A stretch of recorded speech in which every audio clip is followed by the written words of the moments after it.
Bismillahirrahmanirrahim. Elhamdülillahi Rabbil alemin. Ve sallallahu ve sellem ala seyyidina Muhammed ve ala alihi ve sahbihi ecma'in. Amma ba'd. Assalamu alaikum ve rahmetullahi ve barakatuh. Aziz vatandoshlar, aka-uka, opa-singil musulmon birodarlar.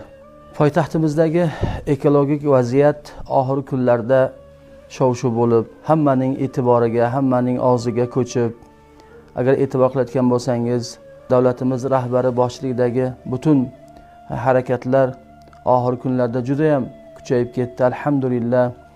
Davlat rahbarining kecha hatto farmonlari ham imzolandi. Mamlakatimiz poytaxtdagi ekologik vaziyatni kechiktirib bo'lmaydigan, demak, vaziyatlar to'g'risidagi, uni to'g'rilash borasidagi kechiktirib bo'lmaydigan qonun qoidalar to'g'risidagi farmonlari imzolandi. Davlatimizni kuchi yetadi do'stlar. Havoni tozalab olishga albatta Allohning yordami bilan. Chunki bu inson faktoriga bog'liq holda buzilayotganligi ma'lum. Shuning uchun davlatimizning bemalol kuchi yetadi bunga. Biz faqat shu yurtning xalqi o'laroq aziz davlatimizga yordam berishimiz kerak. Qaysi ma'noda?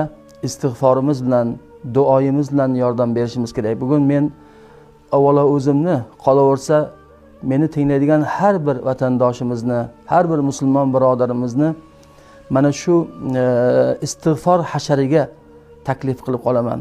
Buni challenge deysizlarmi, nima deysizlar? Maqsadimiz poytaxtimizning ekologik vaziyati to'g'rilansin, havo musaffo bo'lsin, tozalansin. Toza havodan nafas olaylik. Shuning uchun hozir men sizlarga aytib beradigan ba'zi bir gaplarga quloq solishlaringizni iltimos qilgan bo'lardim. Holbuki bu masalani men ancha oldindan aytib kelaman. Havoni ifloslanishi insonning, demak, amallariga bog'liqligi haqida gapirib kelaman. Ba'zan avvaliga tushunmay odamlar masxara qilishadi. Keyinchalik esa domla to'g'ri aytgan ekanlar mana deb yurishadi. Shuning uchun tartibda, o'zi tartibotda ulamolarning gapi muhokama qilinmay olinishi kerak.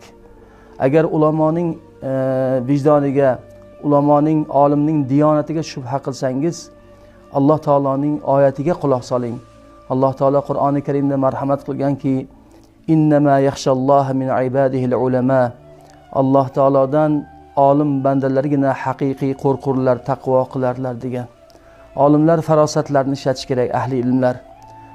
Ular farosatlarini ishlatib, oldindan ba'zi bir narsalarni mulohaza qilishadi va xalqni ogohlantirishadi.